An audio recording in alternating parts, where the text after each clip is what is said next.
Well, it's just gone 10 minutes to 7 here on Classic Business, and time for a very truncated panel, unfortunately. I was facilitating a water conference this week where one of the presenters from the Water Research Commission was lamenting the fact that so many solutions that they had developed at the WRC, off the taxpayers' bat, mind you, hadn't been commercialized here in South Africa for a whole raft of different reasons, and some of those were actually being taken and commercialized in other countries, which is quite a remarkable admission. But it raises a very important issue around the whole commercialization of R&D, not only in public research institutions, but in the manufacturing and science industry more broadly. And to talk about licensing patents in manufacturing and science, I'm joined now by John McKnight, Spur and Fisher partner in the patent licensing division. John, welcome to the show. John, are you there? Right, well, I'll say hello to my in-studio guest first then, Dr. Sean Oosthuizen, chemical process engineer, researcher, inventor, and so many more things at the CSIR. Dr. Oosthuizen, thanks so much for joining us. Thank you, Michael. Thanks for having me. I had a chat earlier this morning with John, so I'll try and fill in the blanks until we get him on air. So I'll try and discuss IP in general. In the case of the CSR, our IP is also governed by additional regulations such as the Intellectual Property from Publicly Financed Research and Development Act. And this act specifically addresses the clear lack of industrializing our own intellectual property coming from public funding. I'll also just take a quick gap and just add that the CSR, under the leadership of our new CEO, Dr. Thulani Dlamini, is since 2017 really refocusing on the industry part of the Council for Scientific Industrial Research. So my participation today aims to highlight the CSR's ongoing outreach to industry. And when I chat about licensing and these opportunities, for example, the Technology Day on the 17th of April, we'll be showcasing a number of our patents available for license to select companies. Now, when you look at that whole process of commercializing technology, from your perspective, why do you think we are perhaps lagging from a global perspective in terms of commercializing our technology, taking it from the inventor phase through the path towards commercialization? What are the key challenges here? There's quite a number. The IP Act of 2008 is aimed to copy the US's Bayh-Dole Act of 1985, which set out to secure IP from publicly funded research. For example, the IP generated at universities. These pieces of legislation has put a lot more focus on commercializing the research coming out of university science councils, etc. So what I found in the US and UK is that the average PhD student in science, engineering and technology often more focused on securing the patents from their research and then publishing later. Now, this is also a trend that is starting to pick up in South Africa. So the IPR Act has incentivized patenting because the institutions must put in place a benefit sharing agreement with inventors. So there's a nice kickback for us if we manage to push it through all the way to commercialization. This wasn't in place at all institutions in the past.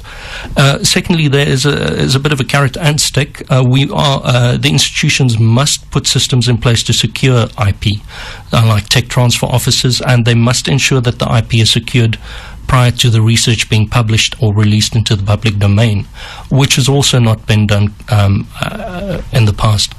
Then the IP management offices are required to identify commercialization opportunities for the IP, and if not, there's a NIPMO, the National Intellectual Property Management Office, has been set up, and NIPMO has quite a number of rights to take over the commercialization of patents and seeing that these commercialization licensing opportunities are pushed through.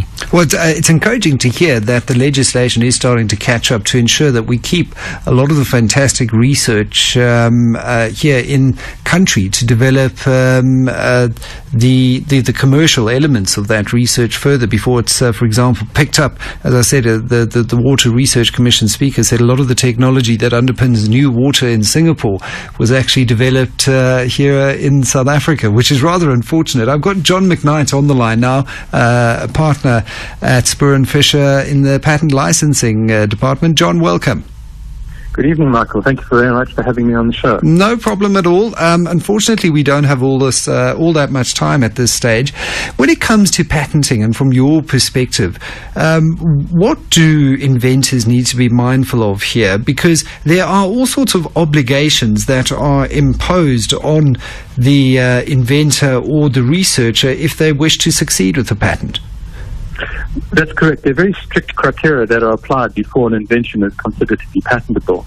But they're largely global standards. South African patent law is largely harmonized with other countries' patent law. But the two fundamentals are that any invention must be absolutely novel, which means to say that it can never have been made available to the public in any way, shape or form before the date on which the patent is applied for. Now, if you think about that, that's quite a high hurdle. You basically have to be the first guy in the history of humankind to have thought of this concept. Wow. It's very important, and so patents should never be taken for granted. They're a considerable achievements when a patent is granted. There are other criteria which the invention must satisfy before it's subject of a granted patent, and the other is that it cannot be obvious. So it can't be a minor derivation of what we've known before. There must have been inventive faculty applied to the invention. So it must have a technical advantage. It must bring something to the technical platform. It does sound like quite an expensive process, and perhaps a process that if you're an inventor focusing in the fields of science and manufacturing and not in IP and patent law, you might not be all that familiar with. What can we do to ensure that industry is assisted in the whole patent IP process? Well, you're quite right, Michael. Patenting and intellectual property in general is quite an esoteric aspect of law. But I would encourage all role players in the industry, be they inventors, be they technology managers, be they technology transfer officers, to speak to attorneys who have experience in these matters. Yes, it can be expensive, but those expenses can be ameliorated through intelligent licensing programs, joint ventures, or other strategies for monetizing your intellectual property. You know, intellectual property should be considered, it's exactly what it says it is. It's property, just like a house or a car. So if you have a flat or a house, you can stay there yourself and use it yourself, or you can allow others to use it in the form of a rental agreement. And it's exactly like that with intellectual property. So you can allow others to use it by way of licensing. But there are other things that you can do with intellectual property, because just like you can use your house as collateral for a loan, you can secure intellectual property to raise money for future R&D. You can use future royalties on licensing agreements to generate upfront cash. And David Bowie did that with some of his copyrights.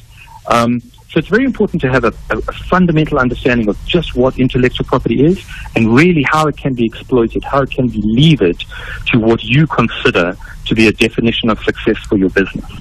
Well, I'm so sad we didn't have enough time to interrogate this fully tonight. We just had such a packed show, but I think what we're going to have to do is revisit the whole issue of licensing patents in the manufacturing and science industry. Dr. Oosthuizen, I just would like to pick up on that open day that you mentioned right in the beginning, where you're going to be having an outreach to industry. Can you tell us a little bit more about that? Yes, thank you, Michael. We will be introducing a set of technologies that have been developed at the competency areas of material science and manufacturing at the CSR.